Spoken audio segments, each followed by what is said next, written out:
and welcome to the German New Medicine Stories podcast. Please note that nothing that I or any of my guests say here is or should be misinterpreted as medical information or advice. These are personal stories, not prescriptions.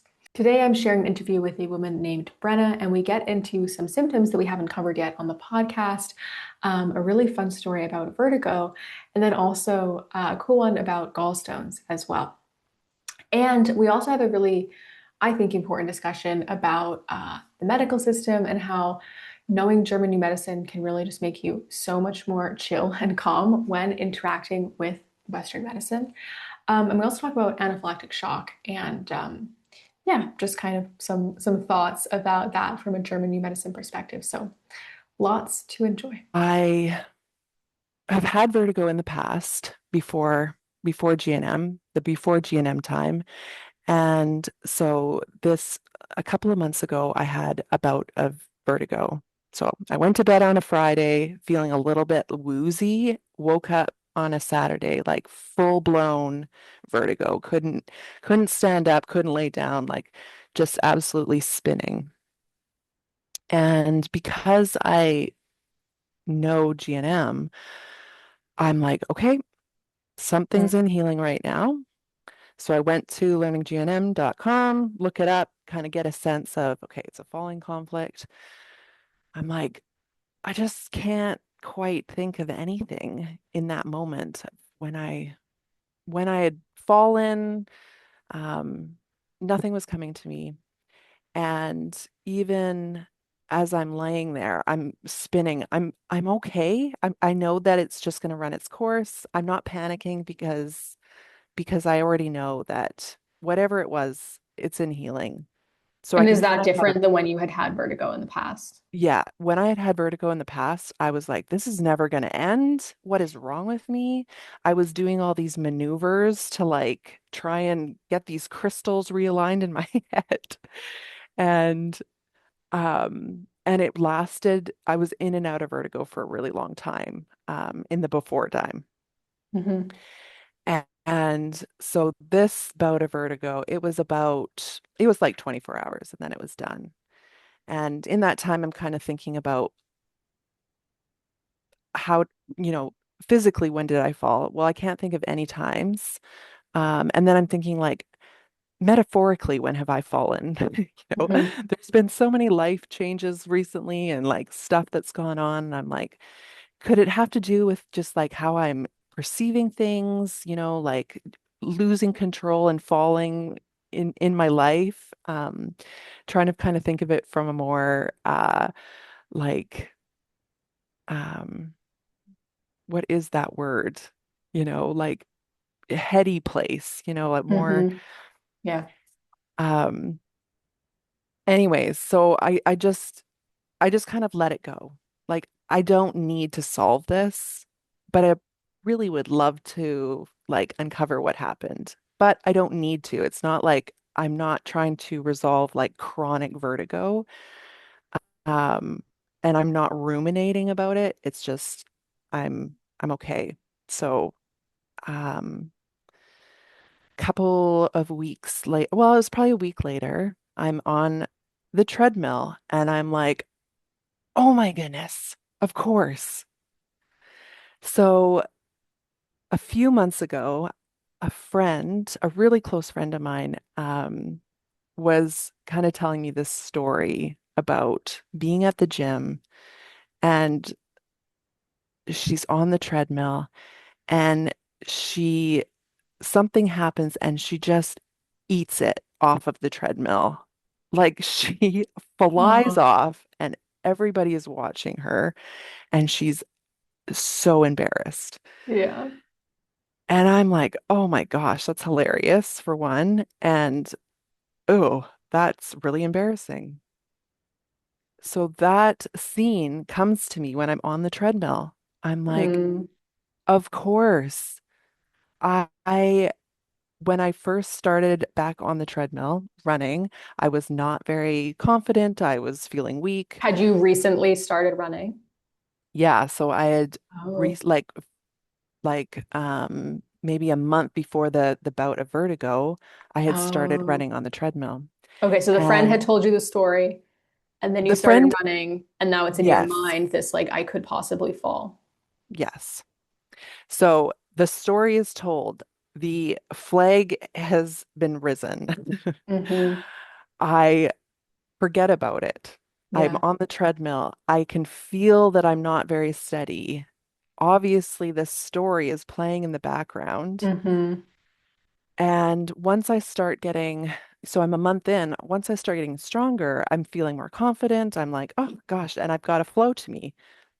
Probably within a couple of days is when the vertigo hit. Right. So basically, you had some like treadmill swagger, and then all of a sudden, like, you went into Exactly. resolution. Oh, that's Exactly. funny. Uh-huh. And then I was reading this kind of wraps it all up for me. I was reading some other GNMer talking about there's a component of hearing in vertigo. In the it's part of the falling conflict. There's an aspect of hearing. Well, of course, I heard her story Hmm. of wiping out on the treadmill. Yeah. So it all kind of aligned really, really nicely. Like, And did you think back on the previous times you had vertigo intensely and what was going on? Like, did it match? yeah. Yeah. So then I was like, okay, what happened? What happened the last time I had vertigo? Well, I had, I'm like 35, I become a lifeguard and um, I'm working on the pool deck. And right, like when you become a lifeguard, you're kind of taught how to walk on a wet pool deck. And you do this sort of funny duck walk, like if you're trying to get to someone quickly or so that you don't slip and fall. And Hmm. that is in my mind. Like, I don't want to slip and fall. I don't want to slip and fall. And then when kids are running on the pool deck, they're you're like, this kid's gonna wipe out. And one day I'm kind of in in the bathroom area and I hear the whistle that everyone out of the pool, there's been some kind of emergency. So I come out, I'm doing the duck walk over to this guy and he's fallen um off of the hot tub stairs. So it's like ceramic stairs. Like he really injures his back. And I can feel the point of isolation because I'm not, it's not like I'm a bad lifeguard, but I'm a nervous lifeguard. I'm like, I don't want any accidents to happen because what Uh-huh. if I don't respond right? Like, what if I don't respond fast enough? Um, and so, yeah, seeing this guy, um, I didn't see his fall, but I heard the emergency Hmm. whistle, and then I see him in pain, um, knowing that he had fallen. And everyone kind of around me, we're sort of afterwards laughing because I'm a little bit nervous, and the other lifeguard can see that I'm a little bit like Hmm. not super confident. So there's an aspect of being embarrassed. Right, which Again, is the same to the running all goofy on the treadmill. exactly. Yeah. And actually, embarrassment has been a huge thread throughout all of all of these conflicts and resolutions. This Hmm. feeling of it's not even humiliation, it's just deep embarrassment. Like, Hmm. don't look at me. I don't want to be seen in this moment. Um, yeah, so then with the lifeguarding, with being at the pool and then having the vertigo, like obviously as I become more confident as a girl, you know, being able to help people, watching kids run on the pool deck, I'm not as it's just not an issue anymore for me. And then and then I start getting the vertigo at home. And what I think is happening is that like it's sort of in and out of vertigo for it's probably like a month or two. But what I think is happening is that I am still watching people on the pool deck and still a little bit like nervous. So I'm going into conflict activity. Oh, don't fall. Oh, stop running. Like even when I'm watching Yeah. kids, I'm like, oh, he's gonna fall. Yes. So it was so simple. It was like this little a little activation, Yeah. watching people who might fall. So cool. Yeah, I know. I love that one. Oh man, very, very cool. Wow, how Yeah. did that feel to make all those connections? It's just it's like little lightning in your body. Like I can Mhm. feel it somatically, like, oh, there it is. Yeah, It just feels like everything comes together. Like when you put a piece of a puzzle piece together, it's like, ah, so satisfying. totally, totally. Yeah. Okay, awesome. Do you want to tell us about the foot story? Yes. Okay. So it's an injury that turned chronic um, in my foot. And again, this thread of embarrassment underlying it. So I'm at a pool with a friend of mine, the same friend who fell on the treadmill, and we're having a conversation. We're moving from the hot tub to the pool, and I jump into the pool after being in the hot tub, and I'm kind of shocked with how cold the water is. I flex my foot, and it lands really hard on the pool floor. So my metatarsal smashes onto the pool floor, and I feel this pain that I can't even talk anymore. I'm in such pain. And at the same time, my friend is still talking to me. And because I'm in so much pain, I can't respond, but I feel deeply embarrassed that I have just hurt my foot and like I can't even think anymore. I want to get away. I'm like, "Oh my gosh, like I want to respond to you, but I can't. I'm in so much pain." So I kind of take a moment, but I don't fully express to my friends like how much pain I'm in and that I need some help. Um, so I kind of just swim away and I'm like, okay, the pain starts to subside and we move on and we're still talking. She's still talking. And I lived really close to this pool, so I just walked home. I kind of like stumbled home, um, and not stumbled, but like I was, yeah. What is it when Like you're hobbling. hobble? I hobble home. And so the next day I completely forget about it. There's no pain. I it's like nothing happened, completely out of my mind.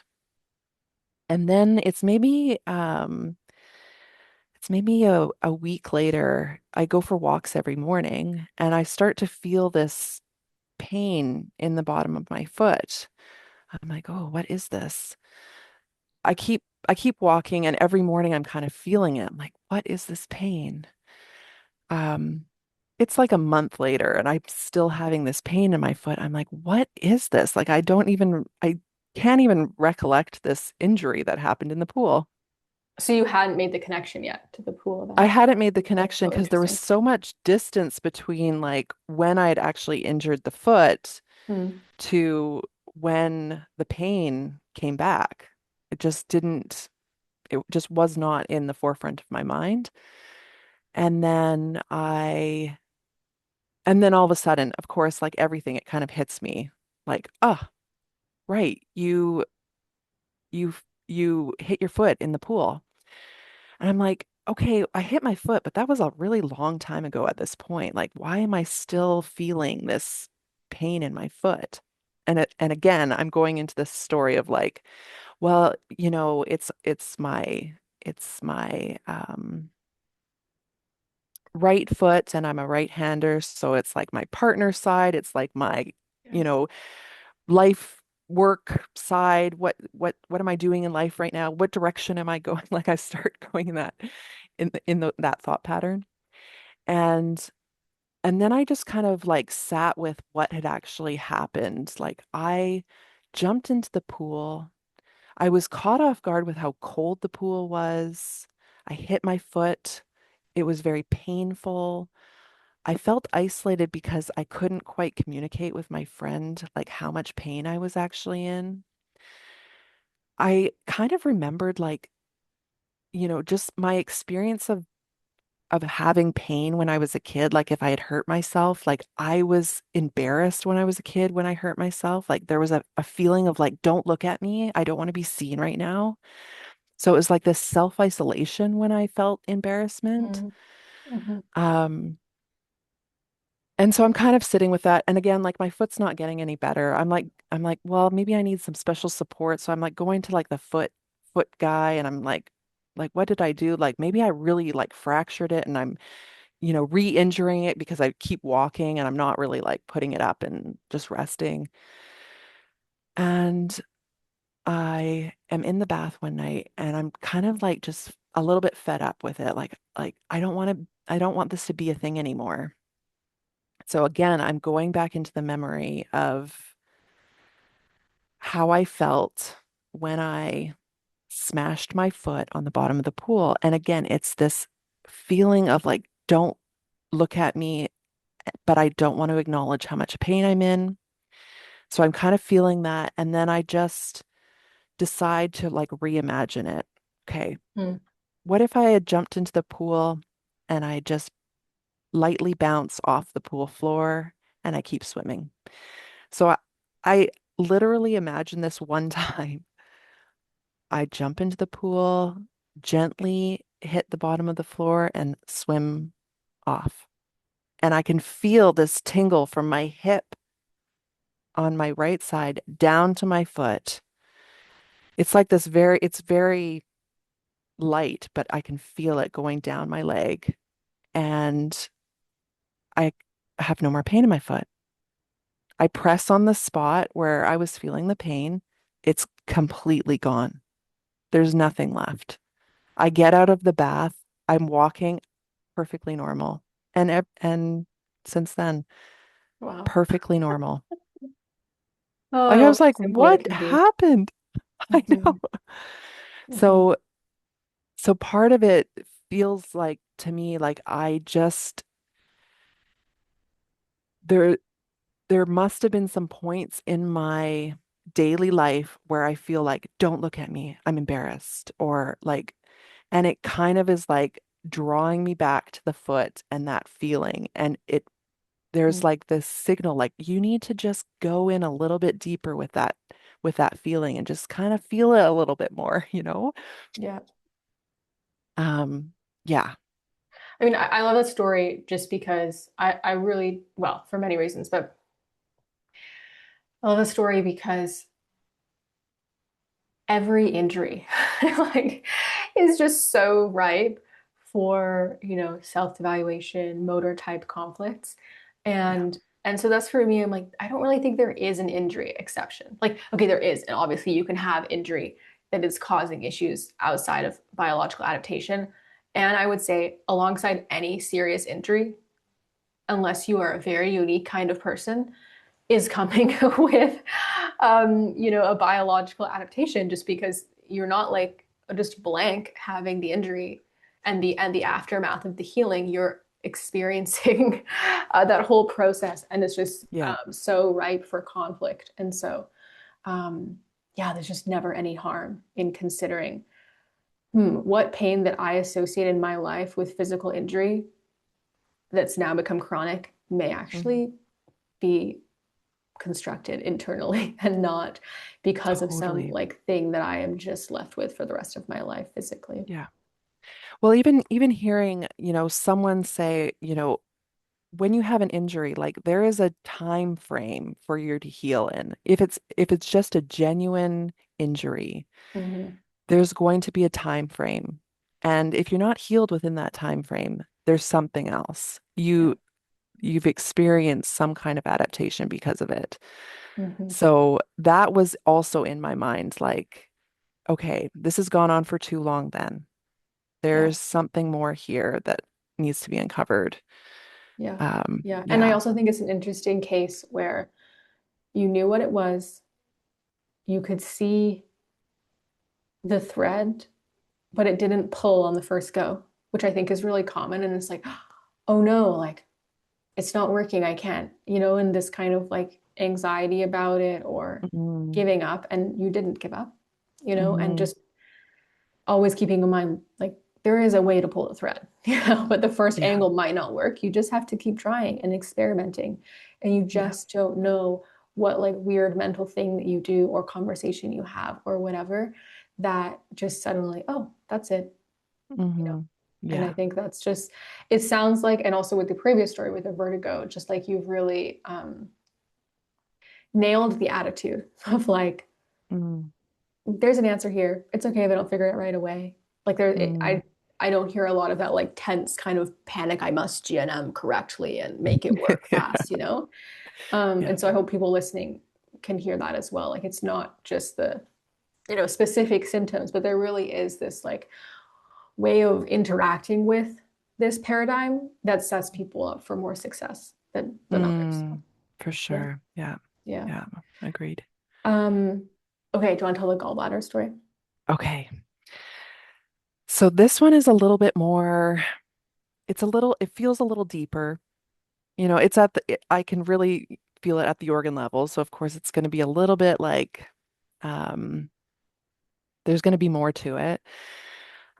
So about a year ago now, I was having some pretty intense symptoms around my gallbladder, although I didn't know at the time what it was. Like, at first, I thought, oh, I'm having a heart attack. Like, I feel like the pain was so intense and just where it was at. So it was kind of like under my breast on my right side, and it would kind of like go right through my body.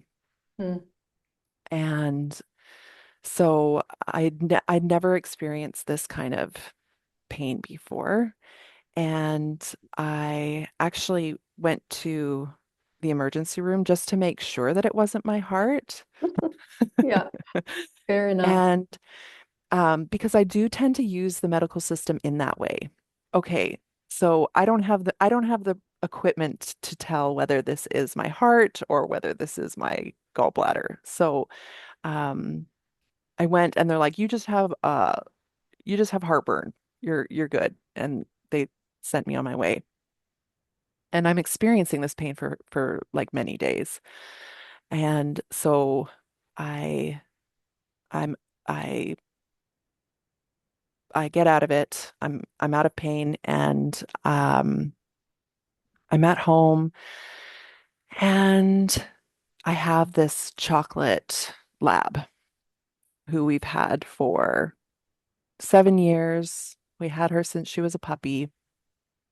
And I have 3 kids, and so we got her when my kids were quite young, and they were all kind of going off to school. So I got her as a sort of like a companion to have at home while my kids were at school, and we would go out hiking, and I had this sort of idealized like life around this chocolate lab, like just always being out and like going on adventures.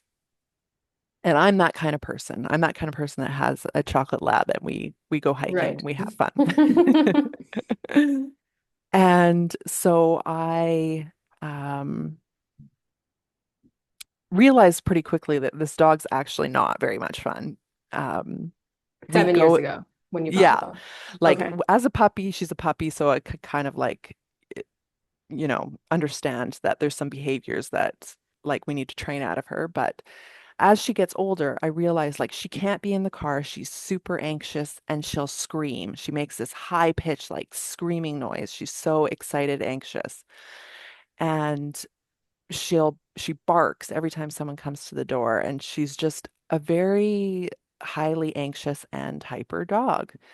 And I am just like kind of annoyed Right. with Not her, the dog of your dreams. not the dog of my dreams, and not what I had idealized in my mind about our our human dog relationship. Like it was not supposed to look like this. Um, so I'm like for like 7 years, I'm like 50% annoyed with her all the time. Uh-huh. Like there's a level being annoyed with her um that yeah, I anyways, so later on, like probably 5 years after getting her, my whole life kind of changes and I leave a marriage and I've got 3 kids. My life is a little bit different than it was. And I really can't look after this dog in the same way. Like I feel like I have to put more into my children and I have less patience. So I'm at like 90% patience or annoyance with this dog. And so when she barks, I can literally feel it in my stomach, like this burning. And I am angry, like immediately. And even my kids recognize it, like, you're always yelling at this dog. I'm like, I know. I don't know what to do. Like, I just feel so much anger towards her. And so for like a year, I am like back and forth. Like, I need to get rid of this dog. I can't get rid of this dog. I am so split, Because like of like what it means about you to get rid of a dog. what it means about me to get rid of a dog. Hmm. What kind of person does this? Like I have all of this sort of like identity stuff Yeah. um, rolled up in this dog. And so, and I'm wavering back and forth like constantly. Hmm. Um, so I And finally in this time, you are having the pain. I'm not having the pain. Okay. Okay. There's no pain yet. Okay. Um, it's not until the pain starts when I'm um like maybe 6 months into trying to decide whether to get rid of this dog or not. Okay. And and it's starting to get more imminent. Like I want to be able to go camping. I want to be able to go places and I really can't. So that's when I start to feel like my first bout of the gallstone um was when I was able to like leave the dog at home and go overnight and have someone come and look after her so that I wasn't feeling guilty that my dog's at home. Okay. Like So I the had first kind of this like freedom. resolution, the first experience of like freedom from the dog, that's Yeah. when the pain started. Okay. Yes. Like I'm now able to go to my partner's house and we're able to like I'm able to stay at my partner's house and I when I'm at his house I start getting this pain and Because so you haven't got rid of the dog, but you have like care while you go to yes, your partner, the new yeah, partner. Yeah. the Okay. new Makes sense. partner, yes. And so there is this sense of freedom and like relief that I Hmm. don't have to take care of the dog in the morning. I don't have to feel the anger in the morning. Hmm. So that's generally when it was happening, is like in the morning, just feeling like rage. And you knew at this point that it was the gallbladder. So you like I went to the didn't. ER and you didn't yet know that it was gallbladder. I didn't yet know it was gallbladder until after being at my partner's, feeling the freedom, and then going into the pain. Um, and that pain lasted like 5 days. And then at the fifth day, I'm like, I just don't know what this is. So I went into the emergency room and they told me it was indigestion and they did like an ECG and it wasn't my heart. So I just kind of felt a little bit of relief around, okay, well, this isn't a heart attack happening. But they And didn't tell you that it was a gallbladder issue. they didn't do any exploration or Okay. anything. And I was sort of satisfied, okay, indigestion, whatever. So how did you know So which adaptation to look for? when I went home, I kind of left it alone. Okay. I don't know what it is. And I know that like in the past I've had a lot of bloating, a lot of like morsel conflicts um active. And at this point, you'd only had one major flare up, basically. Yeah. Yeah. And it made sense to me like, no matter where it was like in my digestive tract, I Mhm. was like there's anger here. And there there's a connection between how angry I am in the morning and and this So pain. right away, you knew. Okay, it's got to be to do with the dog because this is the first time Yes. I've left the dog alone. Okay. Yeah. And because, this doctor's saying like it's just indigestion. I'm like, well, indigestion's going to mean something to me and Yes. and that's anger.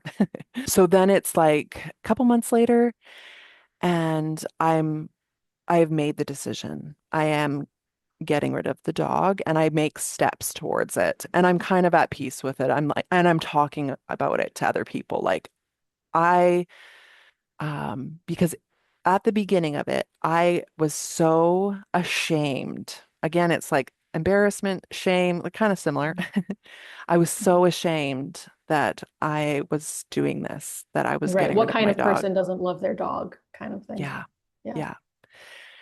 And because some people see their dogs as like a child, like it almost like it felt that shameful that I would be getting Mm, rid of my child, like my dog baby, whatever. yeah. Yeah. Um, but I started to tell people I am having a hard time with this dog. I can't look after this dog. Um, I'm reaching out to friends like, can you help me to rehome this dog? And in the end, like I made a connection. I was able to have like proper help with rehoming the dog that I felt really good about. Okay. And so it's the dog hasn't gone yet, but the peace is there. Like I know this is going to end. And then I have this other bout of pain. So I go to my doctor and he's like, "Oh, you're in your 40s. This is definitely gallstones. Let's give you an ultrasound and find out." So I'm like, "Okay, that's good." I get the ultrasound. There's like this huge gallstone. So it makes sense to me, like looking at it from a GNM perspective. We have the identity and we have the territorial anger. Hmm. And like I know that the identity is the feminine and the territorial anger is the masculine, but I felt both of them intertwined, Yeah. right? Like I could feel like this dog is in my space and I have no peace and I feel so much anger. And also the identity piece of like I don't want to be this kind of person. I Yeah. don't identify this way. I don't want to be seen this way. I'm Hmm. being misunderstood. I have this bout and I the doctor confirms that it's the gallbladder and confirms that there's a gallstone and it kind of all just lands like, okay, Right. Yeah. makes Now you have the sense. clarity of what biological program. Yeah. Yeah. Yeah. And and I say goodbye to the dog. Like the dog becomes someone else's friend. And I kind of like picture like she's living her best life and she's in a home that maybe has a little more patience and doesn't quite have the baggage that I had around her, like Yeah. having all of this idealized Hmm. um Hmm. like expectation of what our relationship would be like. It's such a good I story because it's just like day-to-day stuff that like anyone could find themselves in this situation. This yes. isn't Yeah. some massive trauma from your past, but like an intense symptom that Yeah. like could have kept going and going. You Yeah. could like maybe you kept the dog and it would just have kept going until she passed. Perhaps that Yeah. would have been a natural like solution that could have occurred. But maybe Yeah. another dog could trigger it. Who knows? I don't know. It's such a it's like these daily little things that you feel just kind of isolated around or like, oh, I don't want to share that because that means something about me that Yeah. I don't want to be seen that way. Yeah. Also, I think it's just really helpful to hear you still use the medical system, and how helpful Yeah. that was. And like I want to bring attention to that because I think there can like some people can get the idea like if you use GNM, then you can't engage with the medical system or Yeah. like that makes you a bad GNM or whatever. It's like Right. how helpful it was to have an accurate diagnosis, Yes, and exactly. that actually allowed you to Sherlock like with a lot of accuracy. Yeah. Yeah. I would still be in my mind about what this was. Hmm. I'm not a medical doctor. I Yeah. don't know I don't know necessarily. Yeah. And yeah, I actually feel like it can be a great tool. And I'm quite lucky because my doctor will kind of do whatever I ask. Like even Yeah. if I had a brain scan done, I'm like, I have Oh, headaches. I'd like to know. And my doctor's like, sure, we'll get you a brain scan. Like, I can use the yeah. system. I'm in Canada, so it's a little bit different maybe, but like Yeah. I can use the system um for my benefit. Any thoughts on just like your learning process or your Mm. approach to it that has like allowed you to, yeah, just have these successes and to kind of have this calm, at least it's how it seems to me, this like quite calm relationship with figuring stuff out. Yeah. I think when I came to GNM, I didn't have a lot of health baggage, you Mm. know, Mm. like I hadn't been trying to figure out any chronic issues. Okay. Yeah. And so I don't have it's sort of like a trauma. Like I don't have the trauma of like having to live with chronic issues that you've been in and Yeah. out of medical systems for. Yeah. And I do have a little bit more of a laid back, like vibe, like things Yeah. will get figured out. I really trust that it will come to me because Mm. a lot of the things that that I've been able to figure out have been I mean it's the fifth biological law. It just like comes in. Mhm. It's like magic. It's the quintessence. This is actually a really good story. So I'm a beekeeper. I've been stung innumerable amount of times and to varying degrees of reacting. So sometimes I'll swell up and sometimes it's like nothing's happened. And I was working in a like a professional capacity with another beekeeper and I was looking through his hives. And I didn't know him. I was not in my own environment. I was in another community.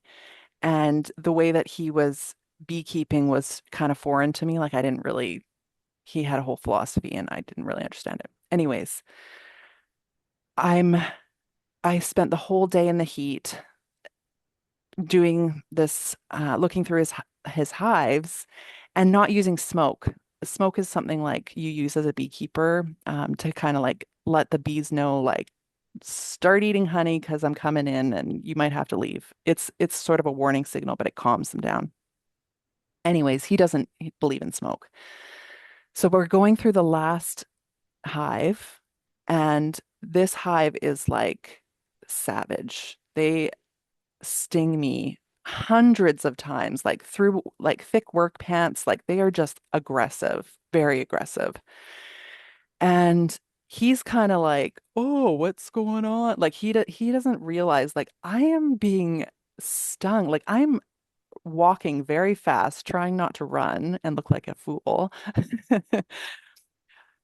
But he doesn't really realize like I'm being attacked right now.